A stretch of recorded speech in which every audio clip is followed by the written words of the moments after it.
네, 나조가 진행되겠습니다. 지금부터 서울중앙지방법원 2019 고합 275 나영석 피고인에 대한 재판을 시작하겠습니다. 참석자 여부를 좀 확인해 하도록 하겠습니다. 나조의 192-177번 팀이네요. 1번, 2번, 3번 분 다 나오셨고요. 네.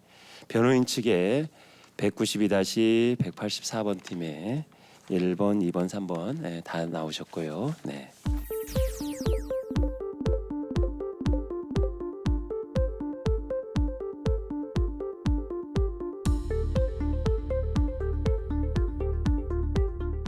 형사재판 문제. 사건 1. 사실관계 및 진행 상황.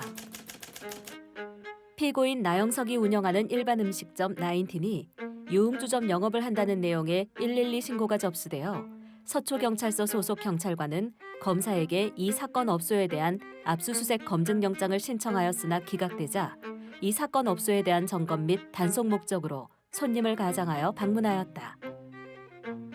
이 사건 업소에는 음향시설, 특수조명시설이 설치되어 있어 DJ는 음악을 틀고 불특정 다수의 손님들이 홀 중앙에서 춤을 추고 있었는데 경찰관들은 피고인의 동의나 승낙을 받지 아니한 채 이 장면을 촬영하였다.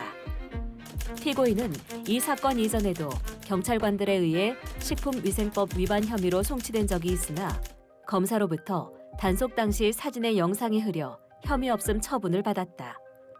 피고인과 변호인은 식품위생법 위반 관련 사실관계를 전부 인정하고 있으나 촬영한 영상이 수록된 CD 및 그 영상을 캡처한 현장 사진, 수사 보고, 수사 결과 보고, 의견서에 관해서는 수사 절차의 위법성을 들어 동의하지 않았다. 사건 2. 사실관계 및 진행 상황. 피고인 나형석은 의사 자격이 없음에도 의료소비자 생활협동조합을 설립한 후 의사 등을 고용하는 방법으로 노인 요양병원을 개설, 운영할 계획을 갖고 있었다. 피고인은 차성원에게 노인 요양병원 설립 자금으로 6억 원을 투자할 것을 제안하였고 차성원은 이를 받아들여 요양병원 운영 수익금을 매월 정산하여 그중 30%를 받고 투자금에 대한 보장책으로 피고인 소유의 아파트 및 토지에 관해 8억 원의 근저당권 설정 등기를 경료받기로 약정하였다.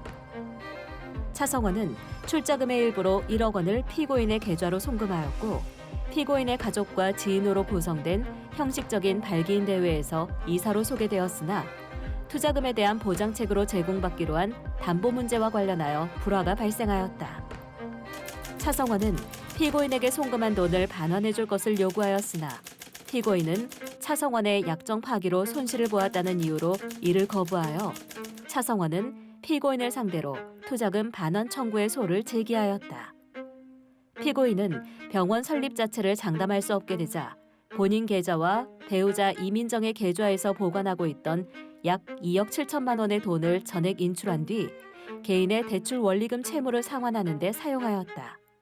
피고인은 경찰 및 검찰 조사를 받으면서 차성원으로부터 송금받은 돈을 개인 채무 상환에 사용한 사실관계는 인정하나 차성원은 단순 투자자에 불과하고 피고인과 동업관계에 있지 않았으므로 피고인에게 형사 책임을 물을 수는 없다고 주장하였다. 피고인은 검찰에서 차성원과 대질 조사를 받게 되었는데 피고인과 차성원 모두 피고인과 차성원의 사이에 노인 요양병원의 개설과 운영에 관한 어떠한 처분 문서도 작성되지 아니하였고 둘 다 의료생협 명의를 이용한 노인 요양병원 사업이 불법임을 알고 있었다고 일치하여 진술하였다. 추가 문제. 피고인 나영석의 횡령죄와 관련하여 재판부가 바뀌어 공판 절차가 갱신되었고 재판장이 피고인 및 변호인에게 증거조사 결과에 대한 중요 사항의 요지를 알리고 물으니 피고인과 변호인은 이의가 없다고 진술하였다.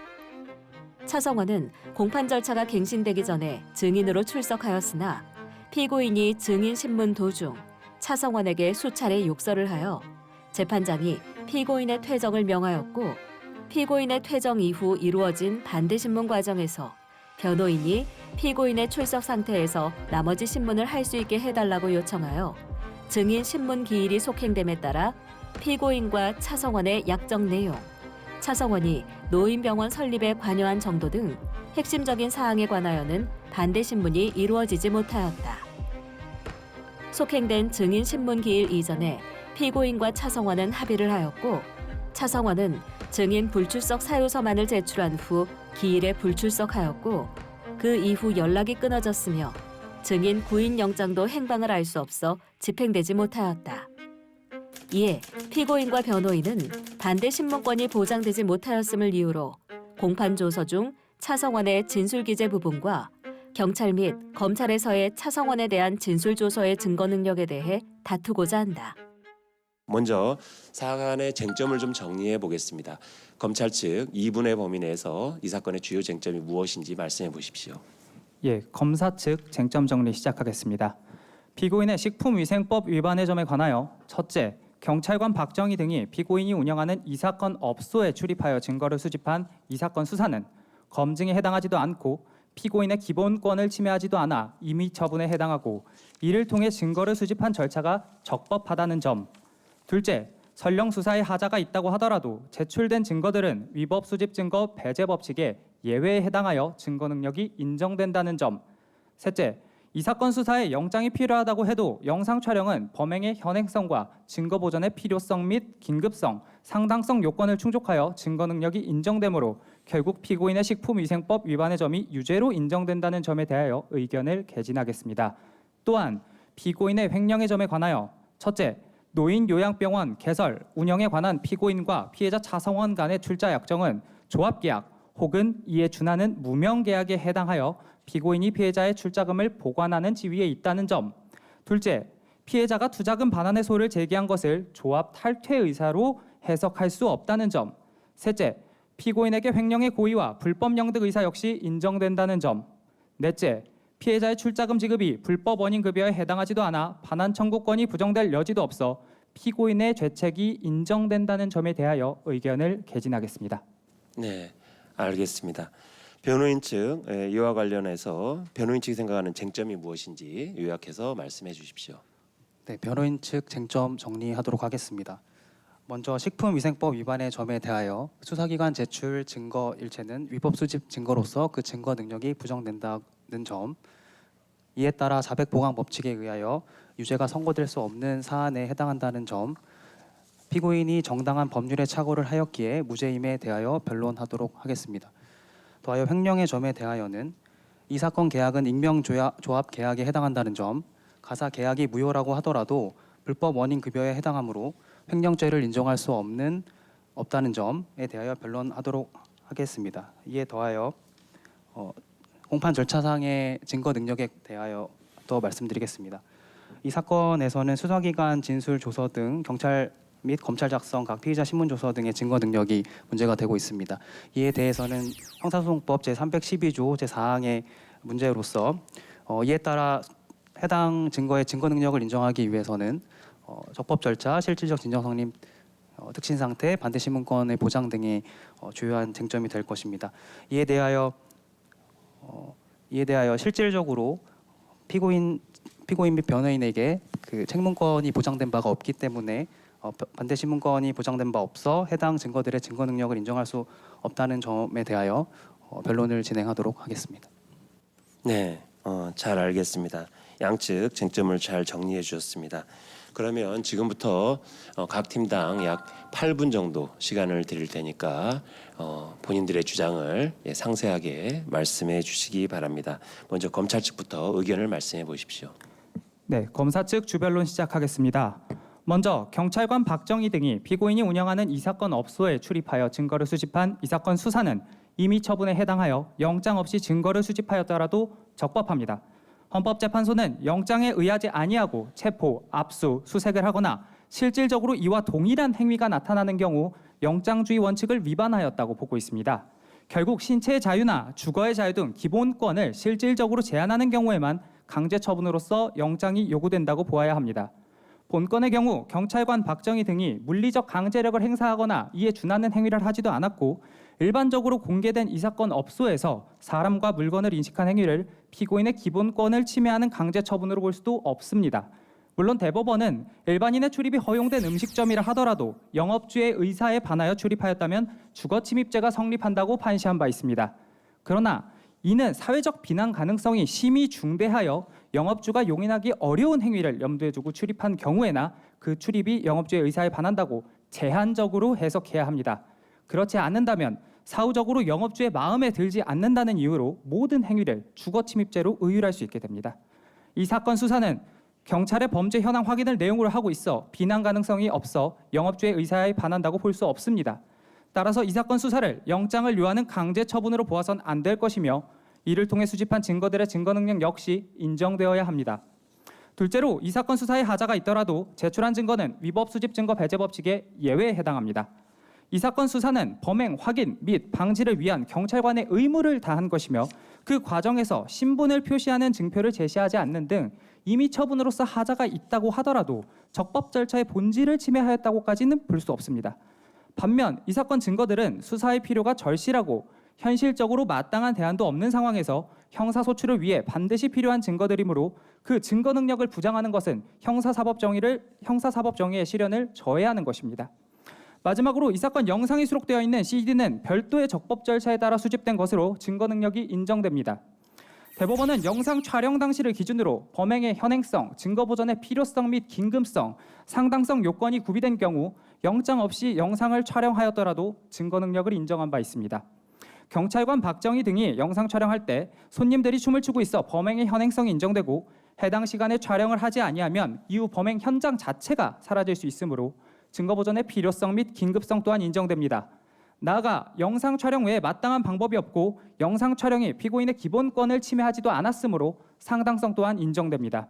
따라서 이 사건 영상 촬영은 적법하며 영상이 수록되어 있는 CD의 증거 능력 역시 인정됩니다.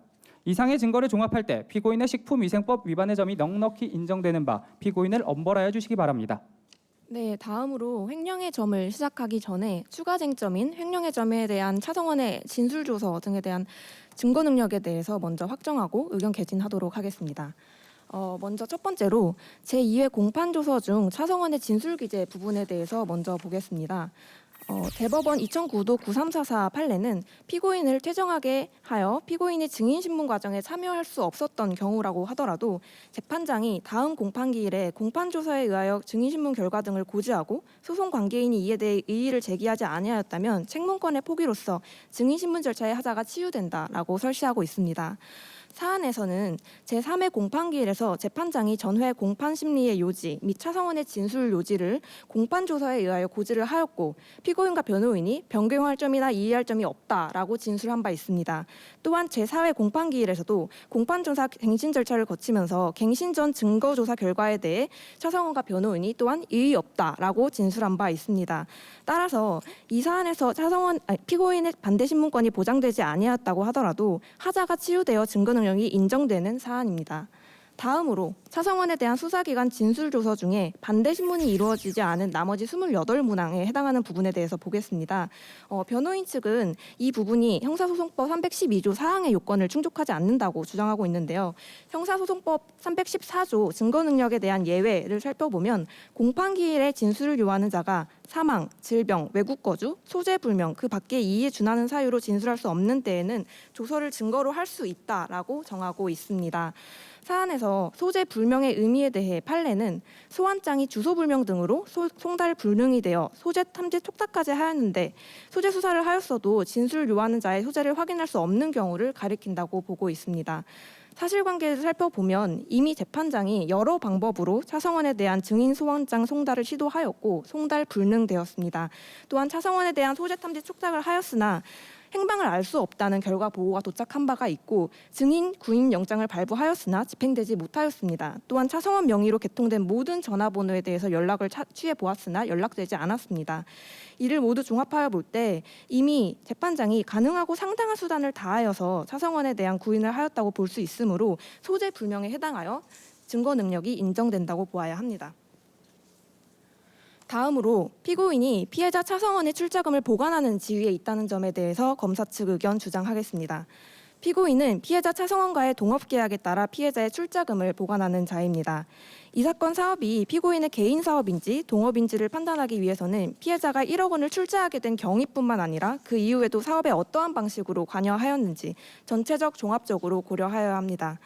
피해자 차성원이 이 사건 사업에 6억 원의 거금을 투자하고 향후 매월 수익금 중 30%를 지급받기로 약정하였고 병원 운영 장소도 피고인과 함께 물색한 점, 일주일에 한 번씩 정기적으로 모임을 가진 점 등을 고려해 볼 때 피고인과 피해자는 동업 관계에 있다고 보는 것이 타당합니다. 다음으로 피해자 차성원은 조합으로부터 탈퇴하지 않았습니다. 판례에 따르면 조합원의 임의 탈퇴는 다른 조합원에 대한 의사표시로서 법률행위 해석의 일반 원칙에 따라 판단하여야 합니다.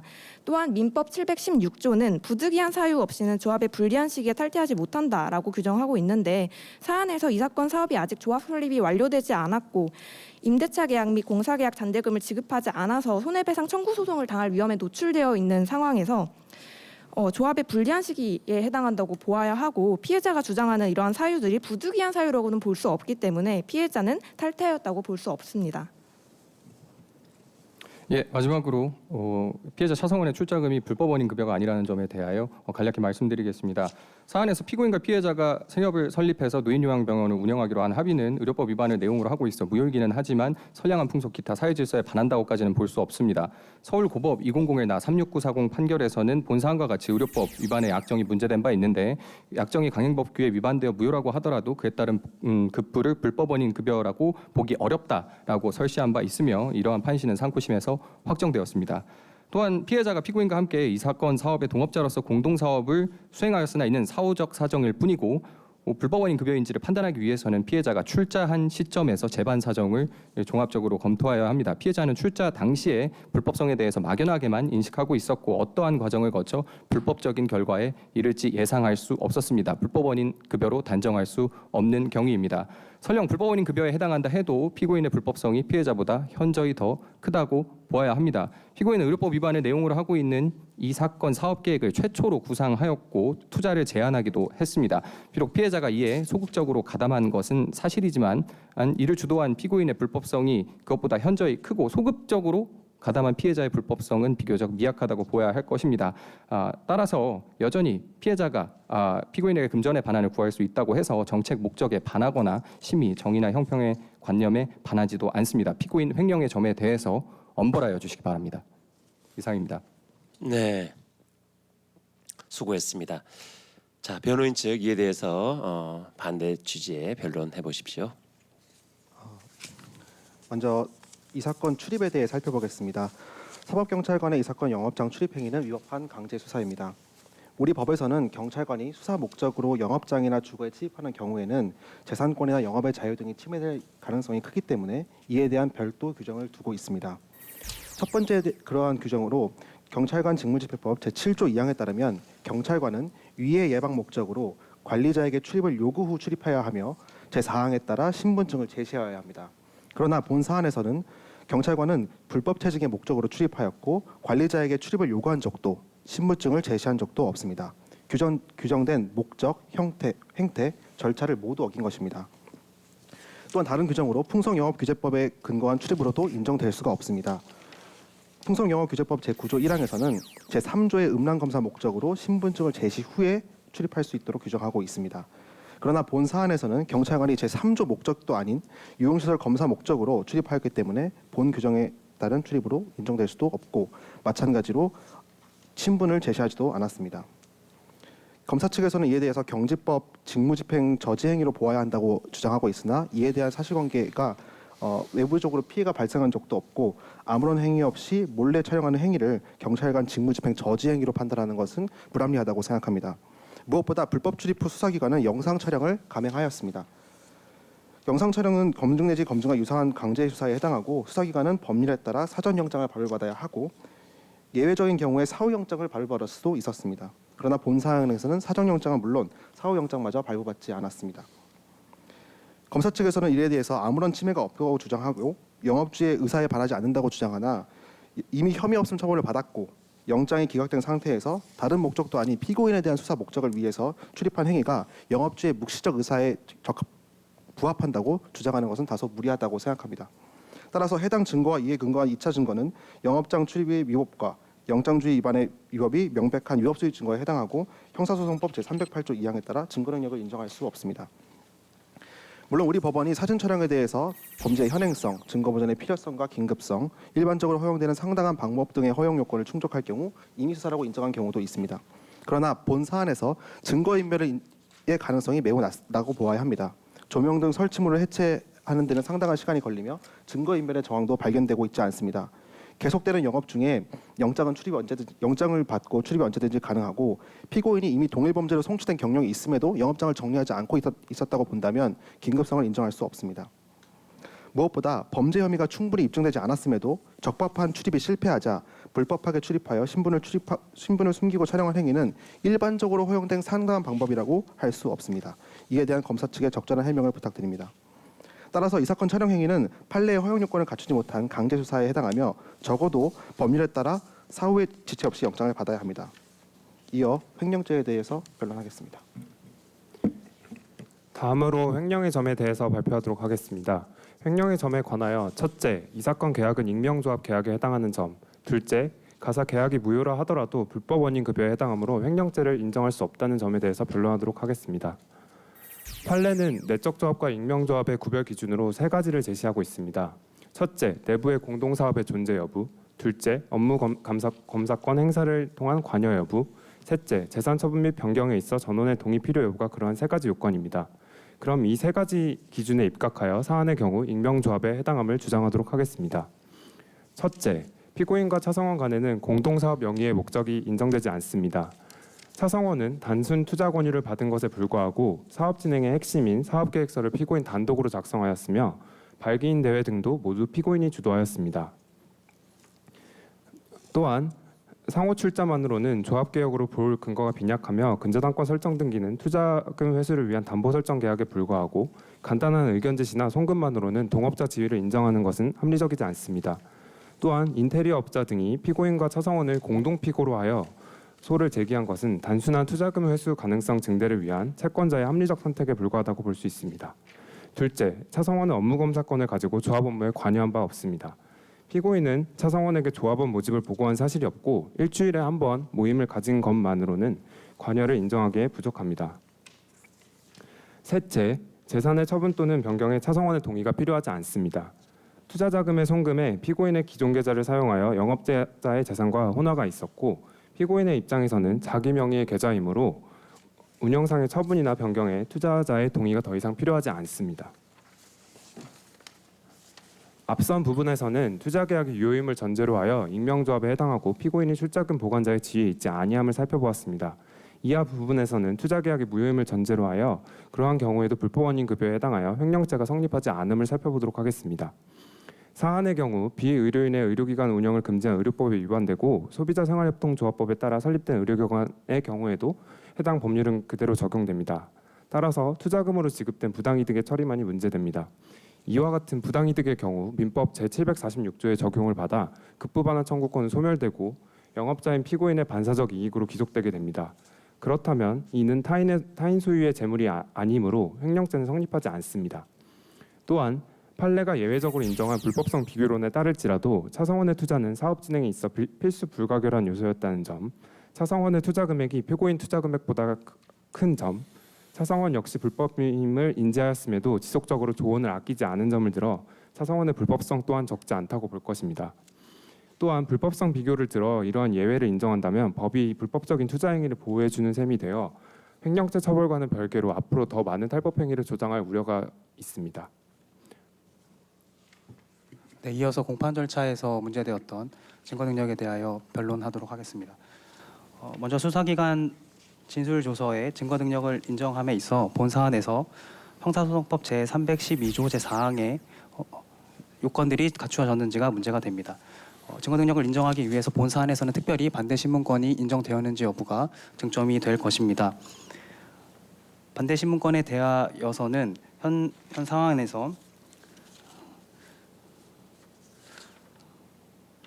사안에서 이 사건 사업과 관련하여 피고인과 차성원 사이에 체결된 약정의 내용, 노양병원 설립 과정에 있어 피고인과 차성원의 역할 및 노양병원 설립 과정 개설에 관여한 정도 등에 관하여서는 반대 신문이 이루어진 바가 전혀 없습니다.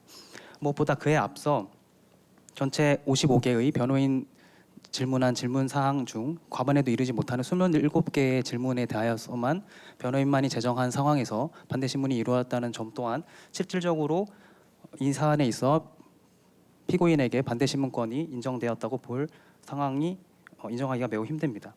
더 나아가 앞선 약정의 내용, 설립 과정에 있어 차성원의 역할 및 병원 개설에 관여한 정도 등에 관하여서는 주변인에게 이 사안에 있어 굉장히 중요한 증인인 차성원에게 연락을 함에 있어서 주변인에게 연락을 하였다는 등의 정황 등이 전혀 없으므로 그 필요한 노력을 못 다하였다고 인정하기도 매우 힘드므로 예외적으로 인정할 수 있는 제314조에 규정된 소재 불명 상황 등에 대하여 인정하기는 매우 부족하다고 생각됩니다. 그에 더하여 판례에서는 이러한 사안에 공시송달을 하여 반대신문권을 보장하지 못한 부분에 하자 치유에 문제가 있음을 지적한 바도 있습니다. 이상으로 변론 마치겠습니다.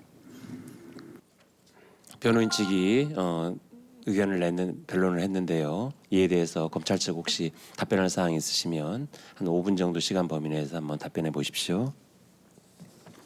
네, 검사 측 재변론 시작하겠습니다. 먼저 변호인은 이 사건 수사가 법에 없기 때문에 출입이 법에 규정되지 않아 불법이라고 주장합니다. 하지만 현실적으로 모든 임의 처분을 법에 규정한다는 것은 불가능합니다. 결국 어떤 수사가 임의 처분인지 강제 처분인지는 기본권을 침해하는지 여부로 판단해야 할 것입니다. 한편 변호인 측은 영상 촬영이 강제 처분이라 주장하며 검증의 사전적 의미만을 증거로 제시하고 있습니다.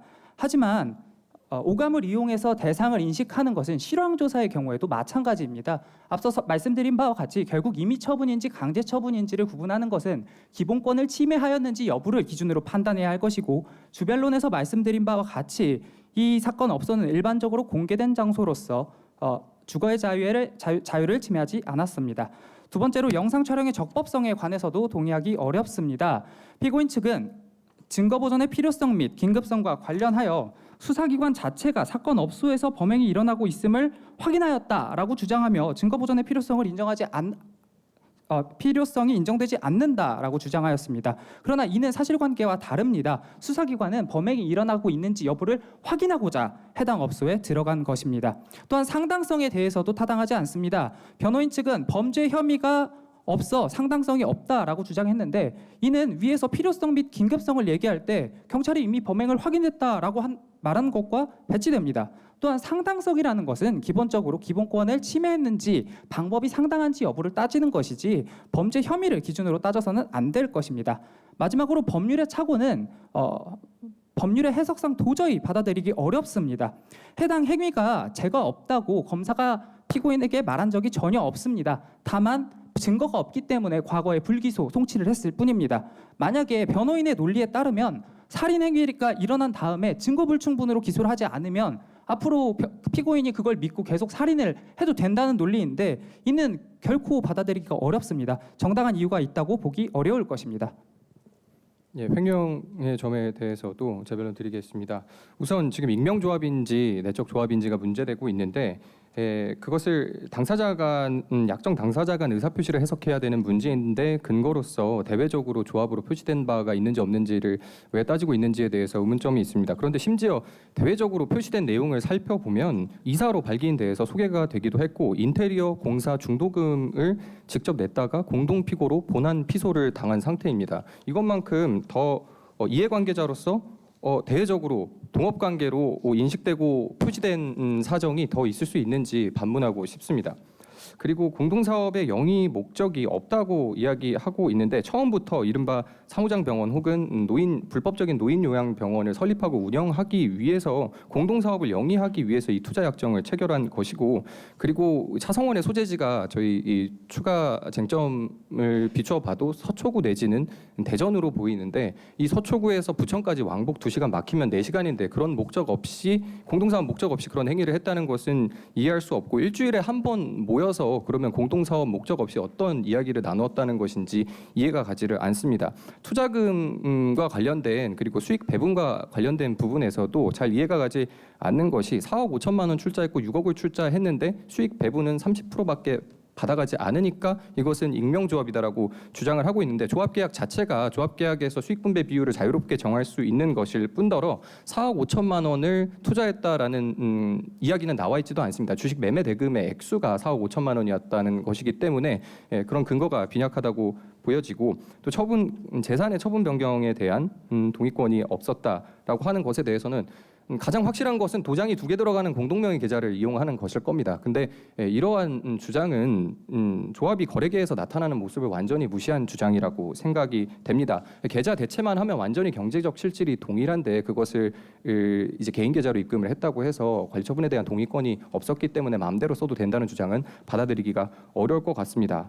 마지막으로 불법 원인 급여에 대해서 우선 서울 고법 판례 그리고 이 고법 판례가 대법원에서 확정된 사안이 이런 똑같은 의료법 위반을 문제로 하고 있었는데 불법 원인 급여를 인정하지 않았다는 사실에 대해서 말씀드린 바 있습니다. 그런데 이 불법 원인 급여와 관련해서는 익명조합을 주장을 하면서 이야기했던 것이 공동사업 목적이 없고 재산 처분 변경에 대한 동의권도 없고 모든 주도권이 피고인에게 있었다라고 주장을 하는데 불법 원인 급여를 주장할 때는 왜 둘 다 같이 나쁜 짓을 했으니까 불법 원인 급여에 해당한다는지 이런 모순적인 주장을 하는 것이 이해가 되지를 않습니다. 그리고 이게 정책 목적상 투자자들한테 회수하도록 돕는 것이 이 부당한 법률 관계를 보호하게 되는 것인지에 대해서도 큰 의문이 있습니다. 이것이 제2, 제3의 노인요양병원 설립 시도로 이어지게 되는 정황이 있습니다. 피고인이 이런 돈을 받아서 계속 갖고 있게 된다면 아마 똑같은 범죄를 시도할 것을 배제하지 못할 것 같습니다. 이상으로 제 변론 마치겠습니다. 네, 다음 변호인 측 방금 검찰 측 공격에 대한 답변과 또는 추가로 하고 싶은 말 있으면 해보세요. 시작하겠습니다. 먼저 식품위생법에 대해서 살펴보면 위생법 위반에 대해서 살펴보면 쟁점은 크게 3가지라고 생각을 했습니다. 첫째, 이 사건 출입 후 촬영 행위가 영장주의의 대상이 되는 강제 수사인가. 둘째, 이 사건 수사가 임의 처분이고 경직법상 제지 및 출입에 준하는 행동으로 판단되어야 하고 아무런 침해가 없는가. 셋째, 위법 수익 증거 법칙의 예외를 인정할 수 있는가입니다. 먼저 이 사건 촬영 행위가 영장주의 대상이 되는 강제 수사인가를 입증하면서 검사 측에서는 주변론을 통해 조병달치를 쉽게 제거할 수 있다. 계속 춤춘다는 보장이 없다라고 이야기하고 있습니다. 그러나 저희 변론에서 말씀드렸다시피 과거 혐의 없음을 처분을 받았음에도 이 사건 영업은 계속되고 있었습니다. 또한 동일한 영업을 계속할 것이 충분히 예상 가능합니다. 이러한 사실은 오히려 긴급성이나 증거 보장의 필요성을 부정하는 근거가 될 것입니다. 또한 검사 측은 이 사건 촬영 행위가 상당한 범법으로 이루어지지 않았다라고 주장하면서 적절한 근거를 제시하지 못하고 있습니다. 그러나 저희가 판례를 통해 살펴보면 임의 수사가 상당성이 인정된 경우는 주거지 등 외부에서 촬영이 이루어지고 누구나 볼 수 있는 장소를 촬영한 경우를 말합니다. 임의 수사가 인정된 판례를 통해 보면 특정 장소 외부에서 촬영했고 그 대상은 누구나 쉽게 볼 수 있는 도로, 식당 앞길, 호텔 프런트였습니다. 그렇다면 수사 목적으로 사적인 영업장 내부에 몰래 들어가 그곳을 임의로 촬영한 행위가 경험칙상 일반적으로 인정된 상당한 방법으로 이루어진 임의 수사라고 주장하는 것은 다소 무리하다고 생각합니다. 둘째로 이 사건 수사가 임의 처분이고 경직법상 제지 및 출입에 준하여 판단되어야 한다라는 검사 측 주장에 대해 살펴보겠습니다. 검사는 변론서에서 관계인에게 경고를 하고 사람의 생명, 신체에 위해를 끼치거나 재산에 중대한 손해가 끼칠 우려가 있어 긴급한 경우에는 행위를 제재할 수 있다라는 조문을 근거로 들어 이야기하고 있습니다. 또한 대법원이 인근 소란 등으로 인근 주민의 잠을 이루지 못하는 것도 이러한 피해에 해당한다라고 주장하고 있지만 제시된 사실관계에서 이러한 내부의 소리나 영업 자체가 외부에 피해가 있었다는 사실관계는 전혀 발견되지 않습니다. 또한 무엇보다 제재의 목적이라고 인정할 수 없는 이유는 그러한 행위가 성립하기 위해서는 합리적으로 그런 행위를 하고자 했던 여러 가지 상황적인 요건이 필요합니다. 그러나 경찰은 영장이 기각되자 사복을 입고 몰래 들어가 촬영을 했습니다. 이것이 어떻게 경찰관 직무집행법에 따른 제재에 해당하는지 답변이 필요하다고 생각합니다. 또한 아무런 침해가 없었다고 주장하면서 주거침해와 관련된 법리를 설명해 주셨습니다. 그러나 그 예시를 들면서 영업장에서 행패 부리는 것을 영업자가 반대할 것이다라는 근거를 들어주셨는데 판례는 주거권 침해와 주거권 침입죄의 성립은 영업주의 명시적 의사뿐만 아니라 묵시적, 추정적 의사에 반하여도 성립한다고 하였고 실제 사인이 도청을 위해 출입한 것만으로도 영업자의 추정적 의사에 반한다는 판례가 있고 이것은 우리 법원의 오래된 확고한 입장입니다. 그렇다면 수사기관이 영장이 기각되자 다시 한번 말씀드려서 수사 목적으로 출입하였다면 이는 묵시적 추정적 의사에 반할 것입니다. 만약 이를 반대로 인정한다면 일반 사인이 자신의 영업장에 출입을 허용하는 행위에 수사기관이 영장 없이 자신의 범죄를 수사하기 위해 증표 제시 않고 입장을 하는 것을 수인할 의무가 포함되어 있다고 보아야 합니다. 하지만 이는 경험치상 어긋난다고 생각합니다. 다음 횡령죄에 있어서 공동사업성 목적에 관련된 검사 측 주장을 살펴보면 굉장히 먼 거리고 일주일에 한 번씩 회의가 있었다라고 주장을 합니다. 그러나 저희는 조합과 일반적으로 투자를 한 자가 자신의 투자금의 회수를 위해서 당연히 노력할 수 있는 공동 목적 정도는 인정될 수 있어도 공동 사업을 영위할 목적은 인정되지 않는다고 생각합니다. 무엇보다 투자를 차성원은 권유받은 상태이고 사업 진행의 절차와 인적 구성원을 피고인이 모두 결정하였습니다. 그리고 무엇보다 가장 중요한 사업 계획서를 피고인이 단독으로 구상하였습니다. 따라서 공동 사업성을 인정하기 힘들 것입니다. 두 번째로 불법 원인 급여의 해당성에 대해 살펴보겠습니다. 의료법인 설립 주체에 대한 규제에 대한 중대성을 지적하고 이는 법인이 아닌 협동조합 의료기관에 개설하더라도 동일하다는 것이 판례 입장입니다. 대법원뿐만 아니라 헌법재판소 역시 이러한 설립 주체에 대한 규정은 건강권, 의료행위의 사행성 등 국민 권익에 굉장히 중요한 문제라고 판시한 바 있습니다. 검사 측이 인용한 판례에서도 사회통념상 도저히 용인할 수 없는 정도의 반사회성을 띈다고 대법원은 규정하고 있으며 그 근거점으로 민법 103조를 들고 있습니다. 그렇다면 부당이득에 관한 제한뿐만 아니라 민법 103조와 표리관계를 이루고 있는 불법 원인 급여의 법리가 이 사건 투자금에 적용되어야 할 것입니다. 불법성 비교론의 적용에 대해서 살펴보자면 자신의 수익이 차성원은 피고인보다 더 큰 금액을 투자하였고 아무런 기여 없이도 30%의 이득을 취득하며 담보 취득까지 약정하였습니다.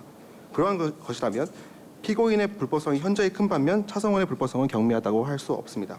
또한 사업의 성패에 있어서 차성원은 담보를 보장받기 때문에 어떠한 경우에도 사업의 성패에서 영향받지 않습니다. 그런 자가 공동사업성을 인정할 수는 없을 것입니다. 아마 충분히 다 못하신 것 같아요. 시간이 좀 부족해가지고 추가로 하시고 싶은 말이 있는 것 같긴 한데 제한된 시간이니까 이 정도 이야기를 들어보도록 하죠.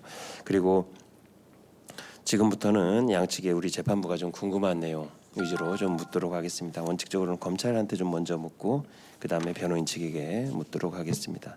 그 사전 영장 유무에 대해서는 말씀하신 취지가 좀 와닿는데요.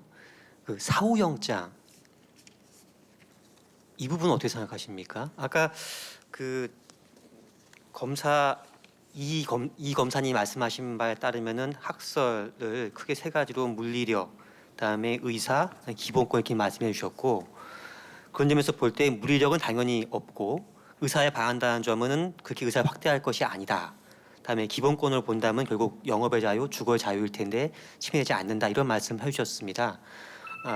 그런 것은 이제 사전적으로는 수긍할 수 있을 것 같긴 한데 그래도 사후적으로는 뭔가 받아야 하는 것이 아니냐라고 변호인이 반박을 하고 있는 데 대해서 한번 재반박을 해보시겠습니까? 예. 형사소송법은 물론 경찰청 범죄 수사 규칙도 임의 수사를 원칙으로 하고 있습니다. 기본으로 하고 있는데 통상적으로 임의 수사로 이해될 수 있는 범위이면 영장을 받을 고려를 하지 않는 것이 어떻게 보면 당연합니다. 근데 모든 수사에는 기본적으로 기본권 제한의 소지가 있다는 부분은 말씀드린 바와 같은데 애매할 때 영장을 받으라는 주장을 관철을 한다면 영장을 받지 않아도 될 사안에도 영장을 청구해야 한다는 신청해야 한다는 수사기관의 딜레마가 있을 수 있다는 점을 말씀드리고 싶습니다. 아까 다른 쟁점으로 공판조서 관련해서 횡령 부분에 있어서 공판조서 관련해서 좀 물어볼게요. 지금 아까 주장한 거에 의하면 그 다음 기일에 이의를 제기 안 했으니까 책문권을 상실한 것이다. 그래서 종전에 그 증인신문이 뭐 다적법하다거나 또는 그것을 증거로 사용하는데 아무 문제가 없다라고 이렇게 주장을 했는데 피고인과 변호인이 그 다음 기일에 종전 진행한 것에 대해서 이의를 제기하지 않았다 이것이 반대 신문을 하지 않은 것에 대해서도 내가 찬성한다라는 그런 취지의 책문권 상실로 볼 수 있는 건가요? 어떻게 책문권 포기로 볼 수 있나요? 어떻게 생각해요? 네, 검사 측 답변 드리겠습니다. 판례에서는 이제 다음 기일에 책문권의 포기로서 이의를 제기하지 아니하였다면 하자가 치유된다라고 설시한 바가 있고 이 사안에서 보면 피고인이 퇴정을 하게 된 경위가 어떠한 그런 증인의 요청이라든지 이러한 사유가 아니라 스스로 수차례 욕설을 하면서 법정에 위신을 해야 하는 행동을 하였기 때문에 재판장이 퇴정을 명한 것입니다. 따라서 이제 피고인의 잘못도 있다는 점에서 퇴정 명령이 가능하였고, 이러한 상황에서 이런 이의를 제기하지 아니었다면 책문권의 포기가 인정되어야 한다고 생각합니다. 그래요. 마지막으로 하나만 더 물어볼게요. 그 지금 익명조합이 아니라 조합이다라고 이렇게 이야기를 하는데, 조합이라고 하면 조합의 근본적인 정의는 함께 영업을 하는 거 아니에요? 이 피고인이 과연 어떤 영업을 함께 했다라고 이렇게 보시는 거예요? 이 사건에서 영업이라고 하면은 뭐 기본적으로 병원이 설립이 돼서 병원 영업을 하는 것뿐만이 아니라 이 설립 행위에 수반되는 모든 이제 사실 행위들 포괄해서 영업이라고 보아야 할 것이고, 그 과정에서 같이 사업장 후보군을, 아까 제가 부천시 이야기를 말씀드렸던 것처럼 사업장 후보군을 보고 또 공사 계약 같은 것들 같이 검토해서 송금을 하고 하는 것 자체가 이 사업을 준비하는 통상적인 영업에 해당한다고 볼 수 있을 것 같습니다. 자, 변호인 측은 아까 이렇게 말했어요. 이건 긴급성도 없고 증거 보존의 필요성도 없다. 그리고 상당한 방법도 아니다. 나중에 가서 다시 촬영하면 되는 거 아니냐. 이런 취지로 말씀을 하신 것 같은데, 그건 좀 현실적인 건가요? 예컨대 지금 현재 범죄가 일어나고 있는데 나중에 또 범죄가 일어날 수도 있으니까 지금은 증거를 수집하지 않아도 된다. 그런 건 긴급한 건 아니고 필요한 거 아니다. 이렇게 말하는 것은 적절한 건가요? 어떻게 생각해요? 재판장님, 그런 부분에 대해서도 충분히 인정 가능하다고 생각합니다. 만약 그런 상황이었다면 저는 촬영 이후에 사후영장이라도 받았다면 증거 능력을 인정할 여지가 충분히 있었다고 생각을 합니다. 그리고 사후영장을 받지 못할 만한 행위 가능성이 없는 것도 아니라는 사안에서 보면 분명히 사후영장을 받을 수 있었기 때문에 해당 직무집행이 불법이었다고 생각합니다. 그러니까 아까 주장을 하실 때 검찰도 지금 반박을 했는데, 왜 이게 그 변호인은 긴급한 것도 아니고 필요하지도 않다라고 이렇게 주장을 하시니까 그거에 대해서 지금 제가 의문을 던진 거예요. 혹시 보충하여 드려도 될까요? 네. 해당하는 범죄 행위 자체가 이미 영업범의 형태로 계속된 영업을 하고 있는 상황이기 때문에 급박하게 그 당시에 영장에 의하지 아니한 강제 처분을 할 정도로 증거 보존의 필요성이나 긴급성 인정할 수 없다는 취지의 저희의 변론이었고요. 네, 이후에 영장. 알았어요. 네. 예, 아까 검찰 측에서 사후영장에 관한 질문을 드렸더니 그렇게 사후영장이 너무 확대되게 되면은 뭐 영장은 모든 걸 다 받아야 하는 상황에 처해질 수도 있다. 그러면서 사실상 수사하는 사람들이 이게 영장 청구 전제로 해서 수사를 하게 되니까 뭐 수사에 좀 장애가 초래한다, 뭐 그런 취지로 이해를 했거든요. 한번 반박을 해보시겠습니까? 어떻습니까? 사후영장을 적어도 받아야 한다는 것이 변호인 주장인 것 같은데, 거기에 대해서 검찰 측은 꼭 그렇게 볼 수는 없다라는 반박하셨거든요. 재반박을 해보시겠습니까? 네, 변호인 측 설명드리겠습니다. 일단 저희 쪽 주장은 사후영장이 필요하다. 그리고 만약에 검찰의 주장대로 수사에 있어서 난점이 있다고 하여 이러한 영업주의 묵시적 동의 없이 침입하는 것을 인정할 필요가 있다고 주장을 하는데, 이러한 경찰의 침입 행위가 사회 비난 가능성이 결코 낮지도 않을 뿐더러 이러한 것을 인정한다면 영업주들의 영업의 자유가 항상 침해되고 자유로운 영업을 할 수 없다는 난점이 있고, 그리고 앞서 이러한 경찰들이 이러한 행위를 하게 된 것이 증거 부족으로 인해서 과거에 이제 검찰에서 무혐의 처분이 나왔었는데, 그거를 보강하기 위해서 또 다른 위법 행위로서 이거를 보강하겠다 하여 이러한 것을 증거 능력을 인정한다면 검찰에서 과거에 무혐의 처분을 내렸던 것을 또 다른 그러한 위법 행위로 막아내는 것이 되어서 앞뒤가 안 맞는 주장이라고 생각을 합니다. 제 말은 그게 아니고요. 네. 비난 가능성 검찰 있다는 이겁니다. 네. 그다음에 영업의 자유 침해한다 이겁니다. 네. 하지만 그것이 과잉성을 벗어난다고 보기 힘들고, 특히 영장주의를 사후영장을 받음에 있어서도 그 논리로만 쭉 가게 되면 수사에 어려움이 있다, 뭐 그런 주장 같거든요. 거기에 대한 반박을 하시라는 겁니다. 그 관련돼서 답변을 좀 드리면 저도 그런 부분에 충분히 동의를 합니다. 모든 사안에서 수사를 한 후에 영장을 발부받아야 한다면 수사에 난점이 발생할 수도 있다고 생각합니다. 하지만 경찰 입장에서 이것을 영장을 청구할지 말지는 구체적 사안에서 충분히 판단 가능하다고 생각하고 있습니다. 현재도 그런 상태로 이루어지고 있는데 이 구체적 사안에서 살펴보면 이미 영장이 기각된 상태에서 이것을 보강하기 위해 들어갔다면 이후 수사에서는 증거 채집 이후에 사후영장을 충분히 받아야 함이 합리적으로 경험칙상 인정이 된다고 생각을 합니다. 그리고 들어가는 그 근거 조문도 없을 뿐더러 관련된 내용에서 적법 절차를 어긴 부분이 있습니다. 뭐 신분증을 제시하지 않았다거나 몰래 자명했다거나 그러면 충분히 여기에 위법 소지가 있거나 증거로 사용하지 못할 가능성이 저는 경찰로서는 충분히 예상 가능하다고 생각합니다. 그렇다면 구체적 사안에서 이 사건을 사후 영장이 필요한 행위라고 보는 것이 타당하다는 입장입니다.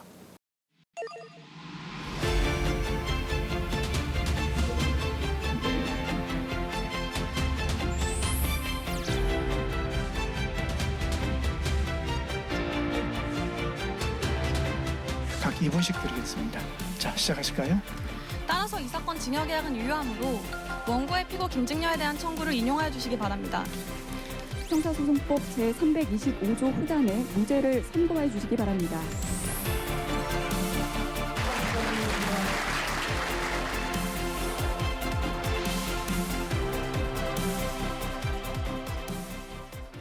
양측이 약 2분 정도 시간 범위 내에서 최종 의견과 변론을 해주시면 될 것 같습니다. 먼저 검찰 측의 최종 의견 좀 듣겠습니다. 말씀하십시오.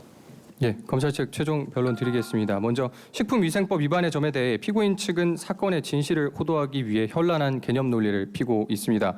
이 사건 업소에 들어가 범죄 현장을 촬영한 것은 검증 또는 검증과 유사하니 영장을 받아야 하는데 그것이 확실히 검증인지 무엇인지는 자신 있게 밝히지 못하고 있고 그것이 왜 강제 처분에 해당하는지도 뾰족하게 근거를 대지 못합니다. 무작정 영장이 필요하다는 주장을 되풀이하면서 전부 위법 수집 증거라는 식입니다.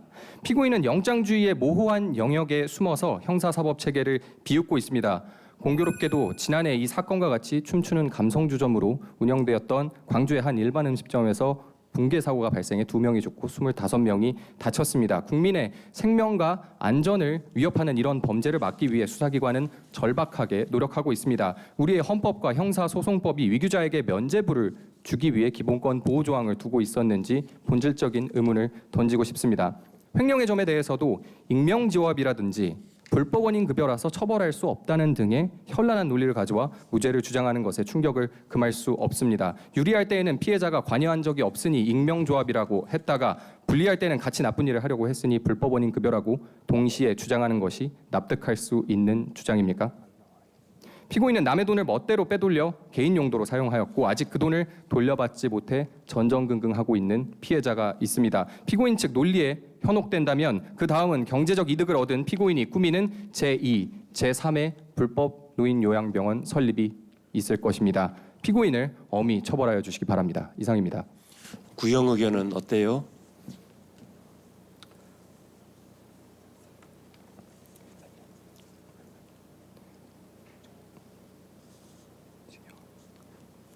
징역 6년을 구형합니다. 그래요, 알았어요. 자, 변론하십시오. 최후 변론. 예, 최후 변론 시작하겠습니다. 먼저 이 사건 출입은 위협한 강제 수사입니다. 검사 측은 마지막 변론에서 인명사고를 들먹이며 감정적으로 호소하고 있습니다. 하지만 이 사건은 식품위생법 위반 사안이고 이것을 감정적인 호소로 인명피해와 연결시키는 것은 부당하다고 생각합니다.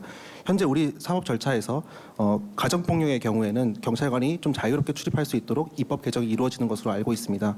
이러한 필요성에 충분히 법 절차가 있음에도 불구하고 이를 위협하게 어긴 후 무엇보다 중요한 우리 형사소송법의 기본 원칙인 영장주의를 사후 영장이 필요하다는 의견을 반복하고 있다는 식으로 폄하하는 것은 적절하지 않다고 생각합니다. 검찰 측은 현실상 이러한 수사가 어렵다고 주장하고 있지만 구체적 사안에서 풍속법이나 경찰관 직무집행법을 충분히 어겼으며 사후 영장을 받을 수 있는 행위 가능성도 인정되는 주체적 사안이었습니다. 그렇다면 사후 영장을 받는 것이 더욱 타당하다고 생각을 합니다. 더불어 영장주의 일탈의 고의성과 적법 절차의 불법, 긴급성과 상당성이 없는 점을 감안하신다면 위법수의 증거의 예외에 해당한다고도 주장할 수 없을 것입니다. 추가 쟁점에서 책문권을 포기할 수도 없었고 공시송달과 관련된 조사를 충분히 하지 않았다는 점에 대해서도 증거 능력을 부인하는 바입니다. 횡령의 점에 대해서는 피고인이 차성원과 관계는 익명조합을 이루고 있습니다. 앞서 검사 측에서는 이것이 모순된 것이 아니냐라고 주장하지만 이것은 다른 차원의 문제라고 저는 생각을 합니다. 이 사건의 법적 성질과 차성원과 피고인의 불법성 비교는 충분히 다른 차원의 문제이기 때문에 이를 근거로 저희 주장이 모순됐다고 주장할 수는 없습니다. 더불어 사안에서 계약이 무효라고 한다면 의료법 위반은 반사회적 행위에 해당하고 불법 원인 급여에 해당하기 때문에 반환청구권이 인정되지 않아 소유의 타인성이 없어 횡령죄를 인정할 수 없습니다. 이에 대한 검사 측의 해명을 들어보고자 하였으나 검사 측은 이에 대해서 충분한 해명을 하지 못했다고 생각을 합니다. 부디 이런 점을 참고하시어 피고인이 부당한 처벌을 받지 않도록 판결해 주시기 부탁드리겠습니다. 이상입니다. 예, 알겠습니다. 수고했습니다. 네, 이거로 마치겠습니다. 네. 동의권도 없고 모든 주도권이 피고인에게 있었다라고 범행의 현행성과 증거 보전의 필요성 및 긴급성, 일주일에 한 번씩 정기적으로 모임을 가진 점 등을 고려해 볼 때 부분에 하자 치유에 문제가 있음을 지적한 바도 있습니다. 내렸던 것을 또 다른 그러한 위법 행위로 막아내는 것이 되어서 영업 자체가 외부에 피해가 있었다는 사실관계는 전혀 발견되지 않습니다.